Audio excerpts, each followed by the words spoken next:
उप मुख्यमंत्री जिनका अभी अभी आप लोगों ने भाषण सुना है, बैठ जाओ। डॉक्टर दिनेश शर्मा जी और हमारी केंद्रीय मंत्री सुश्री साध्वी निरंजन ज्योति जी, हमारे केंद्रीय मंत्री श्री भानु वर्मा जी, केंद्रीय मंत्री बी वर्मा जी और यहाँ के क्षेत्रीय अध्यक्ष श्री मानवेंद्र सिंह जी, सुधीर गुप्ता जी, प्रियंका जी, सलील बिश्नोई जी, सांसद अनुराग जी शर्मा, बाबूराम जी निषाद, रामकिशोर जी साहू, मुकेश जी मिश्रा, जमुना कुशवाहा, विधायक श्री रवि जी शर्मा, श्री राजीव सिंह परीक्षा, श्री जवाहरलाल राजपूत, श्री बिहारी लाल आर, श्रीमती रमा निरंजन, श्री राम तीर्थ सिंघल, श्री पवन गौतम, श्री हरगोविंद कुशवाहा, श्री सुनील तिवारी, श्री पवन प्रताप और इस बुंदेलखंड की धरती के रहने वाले सभी मेरे सम्मानित माताओं एवं बहनों एवं भाइयों, यह मेरा सौभाग्य है कि लंबे अरसे के बाद इस बुंदेलखंड की धरती पर किसी राजनीतिक सार्वजनिक सभा को संबोधित करने के लिए आप सबके सामने उपस्थित हुआ हूं। मेरे बहनों भाइयों, मैं मानता हूं कि यह बुंदेलखंड की धरती, यह बहादुरों की धरती है, शौर्य और पराक्रम की धरती है, यह महाराजा छत्रसाल की धरती है, महारानी लक्ष्मीबाई की धरती है और आला उदल की यह धरती है। सबसे पहले हम बुंदेलखंड की वो धरती को हाथ जोड़ के प्रणाम करते हैं जिनने ऐसे वीरन और प्रतिभाशाली लोगन के जन्म दयो।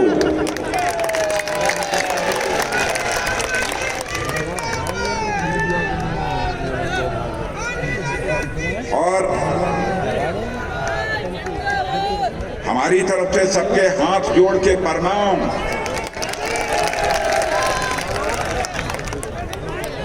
बहनों भाइयों, बुंदेलखंडी भाषा में सही तरीके से नहीं बोल सकता हूं, लेकिन मैंने सोचा यदि मैं बुंदेलखंड की धरती पर जा रहा हूं तो मुझे अपने भाषण की शुरुआत करनी चाहिए, तो बुंदेलखंडी में ही अपने भाषण की शुरुआत करनी चाहिए। इसीलिए मैंने कुछ बुंदेलखंड के वाक्यों का यहां प्रयोग किया है। मैं मानता हूं झांसी के बारे में यह ऐसी वीर भूमि है कि हर भारतवासी को यथासंभव अपने जीवन में यह कोशिश करनी चाहिए एक बार इस झांसी की वीर भूमि का आकर वह एक बार दर्शन कर सके। और मैं तो इस मामले में सौभाग्यशाली हूं। पिछले 33 दिनों में 3 बार, तीसरी बार आज मैं यहां पर आया हूं। राष्ट्र रक्षा संकल्प पर्व जब चल रहा था और जिस समय हमारे देश के यशस्वी प्रधानमंत्री मोदी जी आए थे, उस समय भी मैं यहाँ पर आया था। 2 बार आया था। एक बार उसके पहले उद्घाटन करने के लिए आया था राष्ट्र रक्षा संकल्प पर्व का, और दूसरी बार मोदी जी के साथ आया, और तीसरी बार पुनः आप सबका दर्शन करने के लिए इस मैदान में आप सब लोगों के सामने में मौजूद। आज हमारी जन विश्वास यात्रा उत्तर प्रदेश के 6 स्थानों से प्रारंभ हो रही है। बहनों भाइयों, भारतीय जनता पार्टी का यह मानना है कि हमें राजनीति यदि करनी चाहिए तो राजनीति जनता से आंखें चुरा कर राजनीति नहीं करनी चाहिए, जनता की आंखों में धूल झोंक कर राजनीति नहीं करनी चाहिए। राजनीति करनी चाहिए तो जनता की आंखों में आंख डालकर राजनीति करनी चाहिए। यह भारतीय जनता पार्टी की मान्यता है। हमारा यह चरित्र रहा है और मैं समाजवादी पार्टी, बहुजन समाज पार्टी के लोगों को भी चुनौती देता हूं। हमारी यदि कोई बात गलत हो तो उसका खंडन उनके द्वारा किया जाना चाहिए। यदि हमारी बात कोई गलत होगी तो उसके लिए मैं खेद भी व्यक्त करने को तैयार हूं, क्योंकि जनता से हम झूठ बोलकर हम जनता का समर्थन नहीं हासिल करना चाहते। यदि जनता का समर्थन हासिल करना चाहते हैं तो जनता का दिल और दिमाग जीत कर हम उनका समर्थन हासिल करना चाहते हैं। बहनों भाइयों, यह हमारे भारतीय जनता पार्टी का चरित्र है। जो हम लोगों ने कहा वह करके हम लोगों ने दिखाया है। लेकिन मैं जानता हूं आजादी हासिल हुए लगभग 75 वर्ष पूरे होने जा रहे हैं। इस आजाद भारत के इतिहास में नेताओं ने जनता को बहुत सारे आश्वासन दिए, बहुत सारे वादे किए। आंशिक रूप से भी अपने वादों को पूरा कर दिया होता उन नेताओं ने, तो शायद आज हमारा यह भारत दुनिया का सबसे ताकतवर देश बन गया होता। नेताओं की कथनी और करनी में अंतर होने के कारण भारत की राजनीति पर से लोगों का भरोसा धीरे धीरे कम होता चला गया और देश के नेताओं पर से लोगों का भरोसा धीरे धीरे कम होता चला गया, टूटता चला गया। नेता आते हैं, नेता बराबर इधर उधर की बातें करके जनता को गुमराह करके उनका समर्थन लेकर चले जाते हैं। नेताओं के प्रति और भारत की राजनीति के प्रति एक विश्वास का संकट, चाहे कांग्रेस हो, चाहे सपा हो, चाहे बसपा हो, चाहे कम्युनिस्ट पार्टी, सभी राजनीतिक पार्टियों ने पैदा किया है। बहनों, भारत की राजनीति में पैदा हुए इस विश्वास के संकट को भारतीय जनता पार्टी ने एक चुनौती के रूप में स्वीकार किया है। इसलिए मैं आपको यकीन दिलाना चाहता हूं कि बहनों भाइयों, जो हम कहेंगे वो हम करके दिखाएंगे, यही हमारी भारतीय जनता पार्टी का चिन्ह है। प्राण जाई पर वचन न जाई, यह है हमारा संकल्प। मैं आपको याद दिलाना चाहता हूं, पढ़े लिखे लोगों को इस बात की भी जानकारी होगी, जिस समय हम लोगों ने 1951 में आजादी हासिल होने के 4 साल के बाद भारतीय जनसंघ के रूप में अपनी यात्रा प्रारंभ की थी, उस समय भी हम अपने घोषणा पत्र में लिखते थे कि यदि जनसंघ की सरकार बन जाएगी तो जम्मू कश्मीर में जो धारा 370 लगी है और जिस धारा 370 के तहत जम्मू कश्मीर को विशेषाधिकार प्राप्त है, उस धारा 370 को हम समाप्त करेंगे और जम्मू कश्मीर का भी वही दर्जा होगा जो हिंदुस्तान के अन्य राज्यों का दर्जा है। जब जब चुनाव का समय आता था, हम लोग अपने घोषणा पत्र में बराबर भी धारा 370 को हटाने की बात करते थे। लोग ये कहते थे ये जनसंघी लोग। बाद में जब हम वही जनसंघ भारतीय जनता पार्टी बन गई, तब भी हम लिखते थे। लोग कहते थे जनसंघ वाले जब भी आते हैं लिख देते हैं कि हमारी सरकार बनेगी, धारा 370 को हम समाप्त करेंगे। लेकिन बहनों भाइयों, आपने देखा 2014 के चुनाव में, 2019 के चुनाव में, लोकसभा चुनाव, जो कामयाबी आप लोगों ने दी है, जो आप लोगों ने मोहब्बत और प्यार आप लोगों ने दिया है, जो वादा धारा 370 को समाप्त करने का हमने किया था, वह धारा 370 हम लोगों ने चुटकी बजाकर समाप्त कर दिया और आज जम्मू कश्मीर का भी वही दर्जा है जो हिंदुस्तान के अन्य राज्यों का दर्जा है। जब हम ये कहते थे हमारी सरकार बनेगी तो अयोध्या की धरती पर भव्य राम का मंदिर बनकर रहेगा, मैं मानता हूं कि अदालत के फैसले से बनना, लेकिन चाहे जो कुछ भी, यह ईश्वर को भी मंजूर था, ऊपर वाले को भी मंजूर था कि अयोध्या की धरती पर भव्य राम का मंदिर तभी बनेगा जबकि हिंदुस्तान में, उस प्रदेश में भारतीय जनता पार्टी की सरकार होगी। बहनों भाइयों, आज अयोध्या की धरती पर भव्य राम के मंदिर का निर्माण हो रहा है।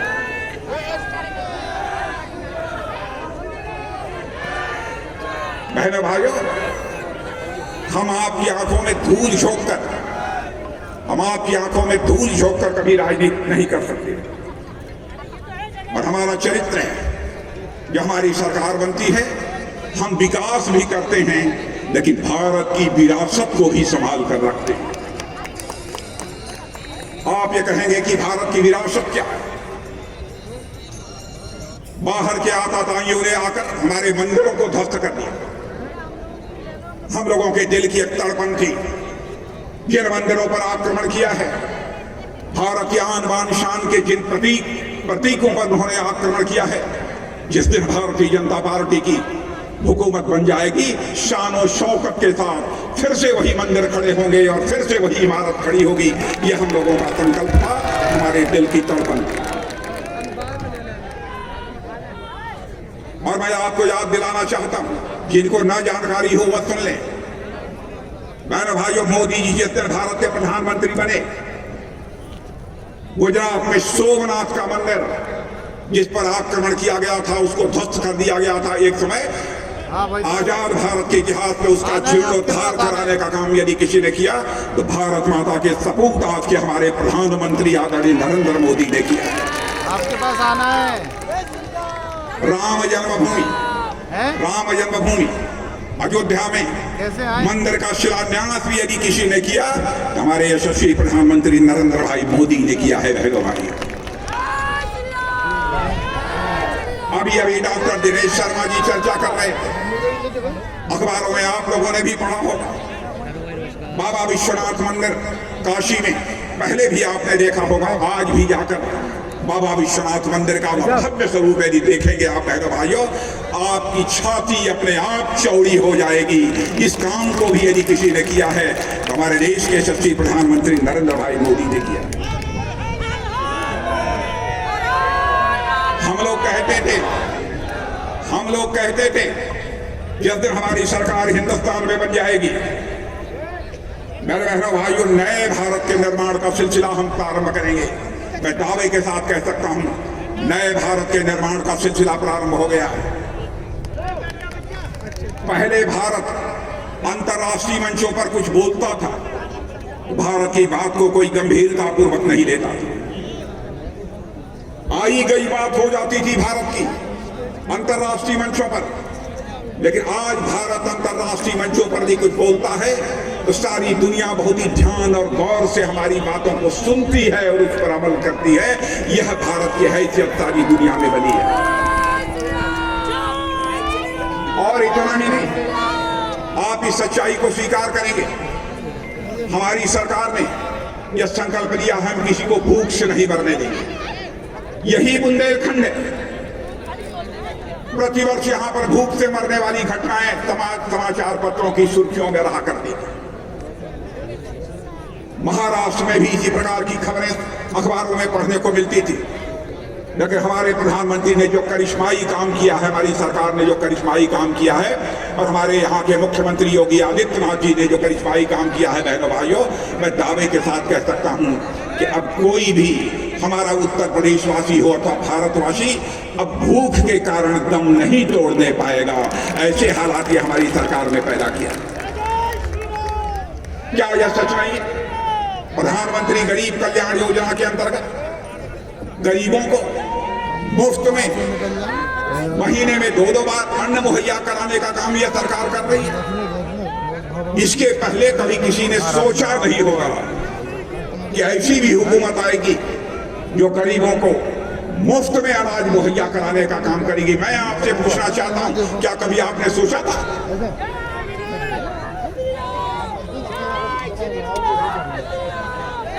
बुंदेलखंड में पानी का संकट है, क्या कभी किसी ने सोचा था कि बुंदेलखंड का या पानी का संकट भी समाप्त हो जाएगा?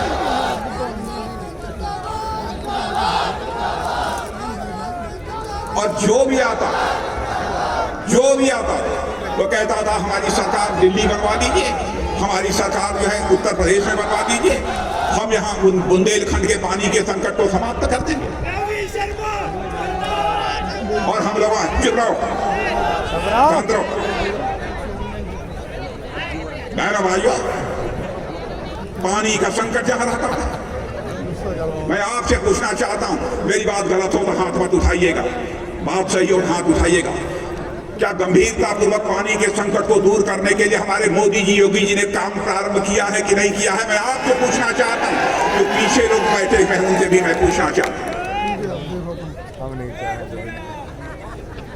बहनों भाइयों, अनजाने में हमसे चूक हो सकती है, लेकिन कोई मां का लाल हमारी नीयत और ईमान पर सवालिया निशान नहीं लगा।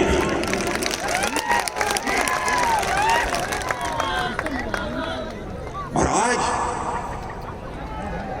यदि हम सोमनाथ मंदिर की बात करते हैं, हम काशी विश्वनाथ की बात करते हैं, राम मंदिर की बात करते हैं, तो वो लोग हमारे ऊपर उंगली उठाते हैं, ट्विटर के माध्यम से हमारा मजाक उड़ाने की कोशिश करते हैं। जिन लोगों ने राम भक्तों के ऊपर अयोध्या में गोली चलवाने का काम किया था, बहनों भाइयों, उनके द्वारा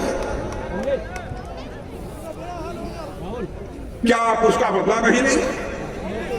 एक बार आपने शिकस्त दिया है वोट के माध्यम से बहनों भाइयों। आज मैं अपील करने आया हूं कि आपने पिछली बार 2017 के चुनाव में 325 सीटों पर भारतीय जनता पार्टी को विजय दिलाई थी। इस बार यह संख्या बढ़नी चाहिए, किसी भी सूरत में संख्या घटनी नहीं चाहिए बहनों भाइयों। यह मैं आप सबसे अपील करने आया। हमने जो वादा किया 2024 समाप्त होते होते इस हिंदुस्तान में एक भी परिवार शेष नहीं बचेगा जिस परिवार के पास पक्का मकान यानी सर ढकने के लिए पक्की छत न मुहैया हो जाए, ऐसा एक भी परिवार शेष नहीं बचेगा। बुंदेलखंड में लोगों को मकान मिल रहे हैं कि नहीं मिल रहे हैं? पीछे के लोगों से पूछना चाहता हूं, मकान मिल रहे हैं कि नहीं मिल रहे हैं? हाथ उठा कर पीछे के लोग बतलाइए। प्रेस के मित्रों, आप देखिए, प्रधानमंत्री गरीब कल्याण योजना के अंतर्गत बुंदेलखंड के किसानों को हर 4 महीने पर 2-2 हजार रुपया मिल रहा है कि नहीं? साल में 6-6 हजार रुपया मिल रहा है कि नहीं? यही हमारे उप मुख्यमंत्री दिनेश शर्मा जी कह रहे थे। पहले कितना भ्रष्टाचार था, याद दिलाना चाहता हूं। राजीव गांधी जी हमारे देश के प्रधानमंत्री रहे। मैं किसी प्रधानमंत्री के बारे में, चाहे वह किसी भी राजनीतिक पार्टी का, मैं कभी उसके खिलाफ नहीं बोलता हूं, इधर उधर की बातें नहीं बोलता हूं। प्रधानमंत्री होता है, मैं सबकी इज्जत करता हूं। व्यक्तिगत टिप्पणी करना किसी के बारे में मुझे स्वीकार नहीं है, मुझे पसंद नहीं है। लेकिन राजीव गांधी जी ने एक बार चिंता व्यक्त की थी प्रधानमंत्री रहते हुए। कहा उन्होंने, क्या करें, भ्रष्टाचार इतना बढ़ गया है हमारे देश में, यदि हम दिल्ली से 100 पैसा भेजते हैं तो नीचे पहुंचते पहुंचते बामुश्किल 15 पैसा लोगों के हाथों में पहुंच पाता। यह राजीव गांधी जी ने, प्रधानमंत्री ने कहा। लेकिन हमारा 56 इंच चौड़े सीने वाले प्रधानमंत्री मोदी जी ने कहा, मैं देखता हूं किस मां के लाल में हिम्मत है, किसने मां का दूध पिया है। 100 पैसा भेजूंगा तो 100 पैसा नीचे पहुंचेगा बहनों भाइयों। और आज 100 पैसा पहुंच रहा है कि नहीं? लाइव नहीं चल पाएगा, वो नहीं आ रहा। ये पहुंच रहा है कि नहीं? कवरेज का वो तो हम पूरी लाइव रिकॉर्डिंग कर रहे हैं ना। मुद्रा योजना के अंतर्गत नौजवानों को रोजगार कैसे मुहैया कराया जा सकता है? सबको सरकारी नौकरी कोई भी सरकार नहीं दे सकती, लेकिन रोजगार तो मुहैया करा सकती है। मुद्रा योजना के माध्यम से यह काम हम लोगों ने प्रारंभ किया। इतना ही नहीं, बुंदेलखंड के मेरे बहनों भाइयों, सुन के जाना। आज एक बात बता रहा हूं, आयुष्मान भारत की योजना हमारी सरकार ने प्रारंभ की है। आपने कभी सोचा नहीं होगा इस देश में ऐसी सरकार आएगी जो कहेगी कि आप यदि बीमार पड़ जाएंगे, हार्ट के मरीज हो जाएंगे, लीवर के हो जाएंगे, किडनी के हो जाएंगे, लाखों रुपए खर्च होंगे, फिर भी वह सरकार एक पैसा भी आपका खर्च नहीं होने देगी बहनों भाइयों। यह संकल्प हमारी सरकार का।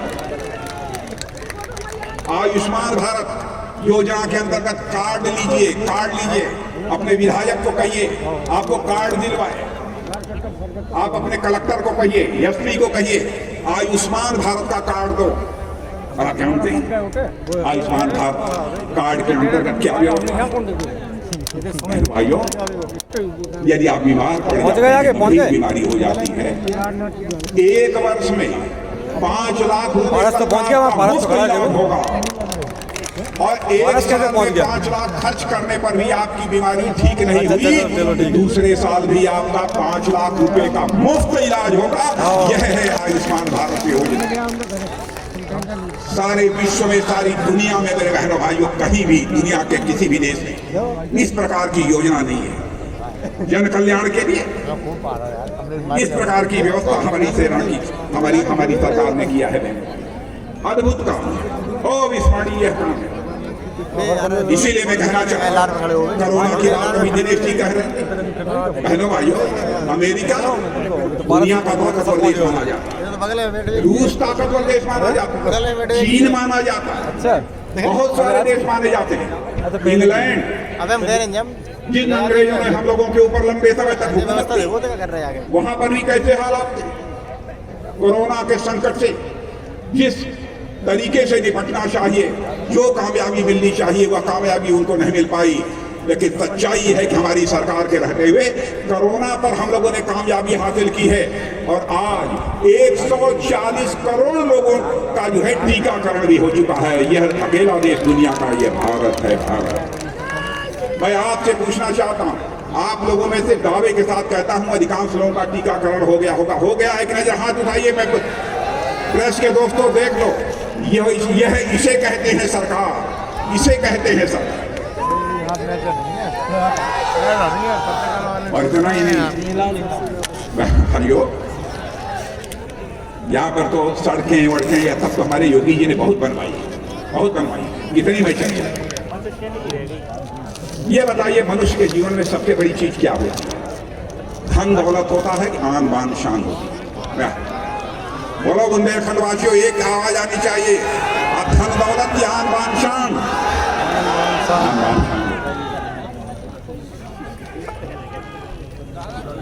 न बुआ चाहिए न बबुआ चाहिए, हमें केवल बाबा चाहिए। बहनों भाइयों, ये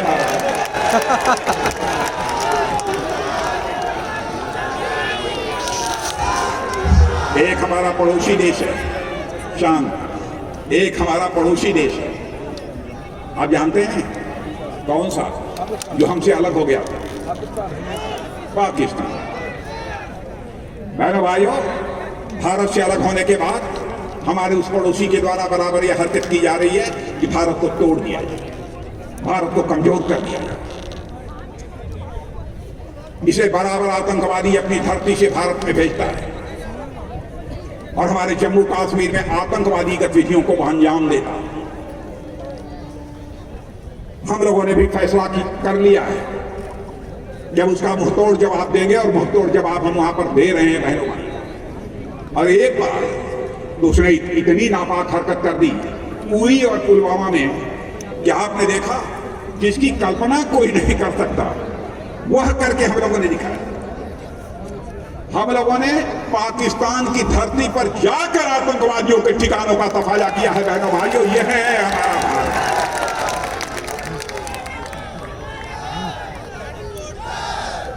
यानी हम सर्जिकल स्ट्राइक भी कर सकते हैं। एक बार धरती पर जाकर मारा और दूसरी बार जरूरत पड़ी तो हम लोगों ने एयर स्ट्राइक करके उनका सफाया किया। बहनों भाइयों, आज ये भारत की कुव्वत है, भारत की ताकत।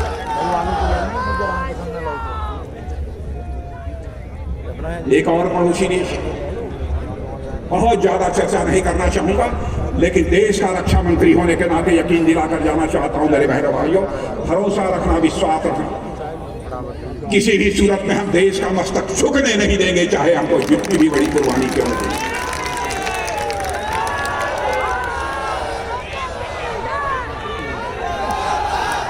हमारे देश के बहादुर सेना के जवानों पर आपका भरोसा होना चाहिए, आपका यकीन होना चाहिए। बहनों भाइयों, हम विकास भी करेंगे, हम विकास भी करेंगे, लेकिन हम आपके स्वाभिमान की रक्षा भी करेंगे। आज का यह दिन एक विशेष दिन है। आज ही अशफाकुल्लाह खान का बलिदान दिवस है, जिन्होंने भारत को आजादी दिलाने के लिए हफ्ते हफ्ते फांसी के फंदे को चूम लिया था। आज ही ठाकुर रोशन सिंह का भी बलिदान दिवस है, जिन्होंने फांसी के फंदे को चूम लिया था। आज ही पंडित राम प्रसाद बिस्मिल का बलिदान दिवस है, जिन्होंने कि हफ्ते हफ्ते फांसी के फंदे को चूम लिया था। मेरे बहनों, और आप एक इसी बुंदेलखंडी के धरती लाल भूलिए मत, महाराजा छत्रसाल की आज ये पुण्य तिथि है। बहनों भाइयों, पुण्य तिथि है। मैं अपनी श्रद्धांजलि अर्पित करता हूँ। महाराजा छत्रसाल के इतिहास को तो जानते हैं, लेकिन अशफाकुल्लाह खान, एक क्रांतिकारी के इतिहास की चर्चा मैं यहां कर देना चाहता हूं। बहनों भाइयों, 31 साल की जवानी थी अशफाकुल्लाह की।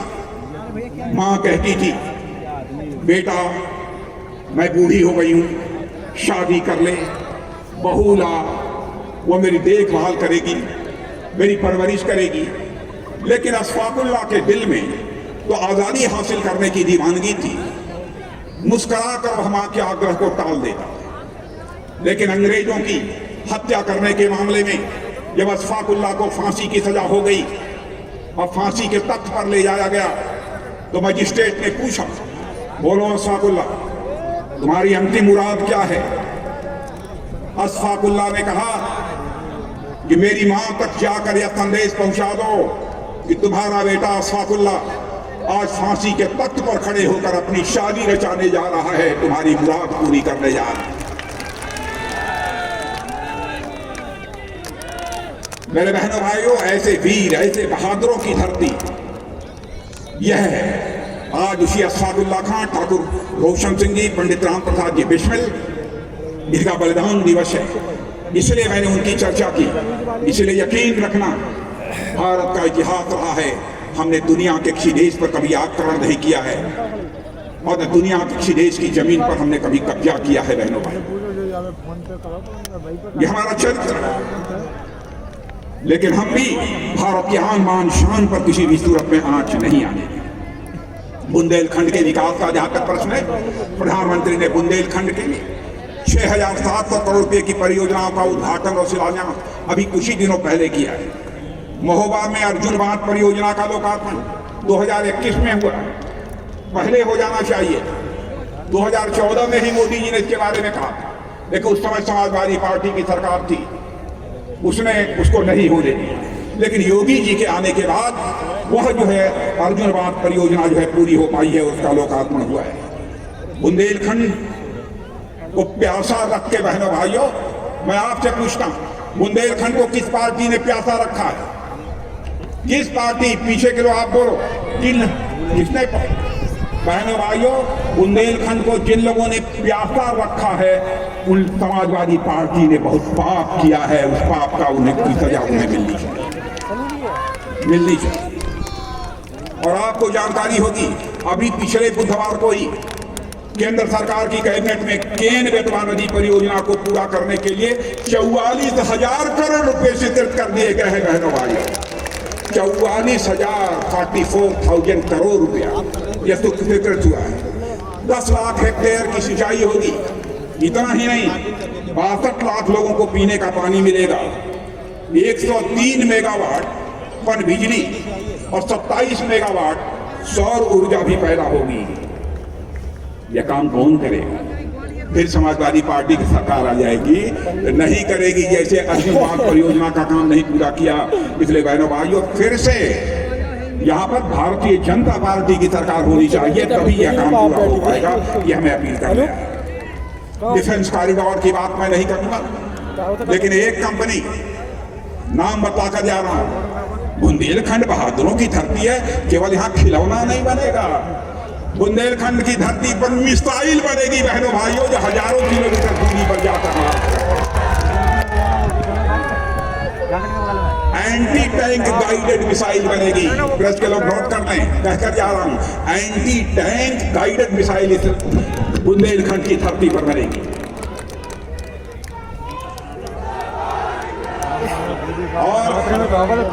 और इस कॉरिडोर में 1,854 करोड़ रुपया का अब तक निवेश हो चुका है। यह मैं आपकी जानकारी में लाना चाहता हूँ। बहनों भाइयों, गुंडे बदमाशों से कोई प्रॉब्लम नहीं, कोई है मैं सचमुच, चाहे जो कुछ भी हो, मुख्यमंत्री योगी आदित्यनाथ जी ने कमाल किया। 2 अक्षर का नाम योगी, यह सुनते ही अपराधियों के दिल की धड़कन बढ़ जाती है। दिल की धड़कन बढ़ जाती है। पहले शाम होते ही लेकर कट्टा लोग बाहर निकल आते, लेकिन अब किसी माँ के लाल की बहनों भाइयों हिम्मत नहीं। मैं यही कहने आया हूं कि मेरे बहनों भाइयों, उत्तर प्रदेश में आप जानते हैं योगासन करते हैं आप लोग कि नहीं? कितने लोग योगासन करते हैं? कितने योगासन होते हैं? 84 योगासन। तो उत्तर प्रदेश में विकास 84 योगासनों में से 83 योगासन कर रहा है। उत्तर प्रदेश में विकास 84 योगासनों में से 83 योगासन तो कर रहा है। एक योगासन हम लोगों ने समाजवादी पार्टी के लिए छोड़ दिया। और जानते हैं कौन सा छोड़ा है?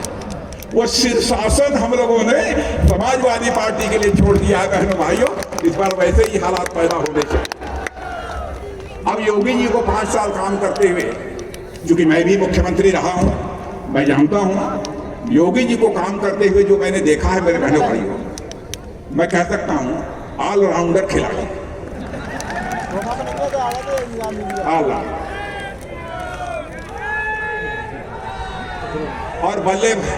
और बल्लेबाजी तो करते ही हैं। कौन सी साइड है? और जब गेंदबाजी पर उतरते हैं तो अच्छे अच्छे बल्लेबाजों का के विकेट को उखाड़ देते हैं। क्या सपा, क्या बसपा, क्या कांग्रेस, योगी जी की इन स्विंगर और आउट स्विंगर के आगे कोई टिक नहीं पाएगा बहनों भाइयों, ये मैं दावे के साथ कहता हूं। नौजवानों ने क्रिकेट की भाषा समझ ली कि नहीं समझी? है ना? जब बल्लेबाजी ने गेंदबाजी तो बना देंगे। मीडिया वाले में मैं मान कर जाऊं पिछली बार जैसे एक सीट छोड़कर शायद बुंदेलखंड की सारी सीटें मिली, सारी जीतें। इस बार भी सारी जीतेंगी, पक्का पक्का। यहाँ के क्षेत्रीय अध्यक्ष कौन है? एक बार मानन सिंह जी कहाँ हैं? आप भी आइए।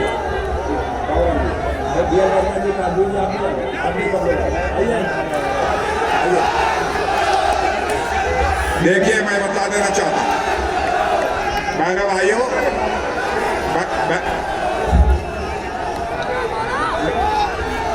मैं बोलूं, मेरी बात सुनो, मेरी बात सुनो, अरे मेरी बात सुनो। और बहनों भाइयों, आप देखिए पिछली बार जितने मार्जिन से हम चुनाव जीते थे उससे अधिक मार्जिन से इस बार सारी विधानसभा की सीटों पर भारतीय जनता पार्टी का झंडा लहराना चाहिए। यह मैं आप लोगों से अपील करना चाहता हूं। यह होकर रहेगा और ये होकर रहेगा तो मैं इन सारे नेताओं से कहूंगा, ए भाई मंत्री, मैं सारे नेताओं से कहूंगा बुंदेलखंड में सारी की सारी सीटों पर भी भारतीय जनता पार्टी की विजय पताका फहराती है। एक बार फिर से इसी झांसी के धरती पर कार्यक्रम होना चाहिए। और बहने भाई, मैं भी आऊंगा और आपके मुख्यमंत्री योगी आदित्यनाथ भी आएंगे यहाँ बुंदेलखंड वासियों का अभिनंदन करने, आप सभी का स्वागत करने। आप सबको बहुत बहुत धन्यवाद। बोलिए भारत माता।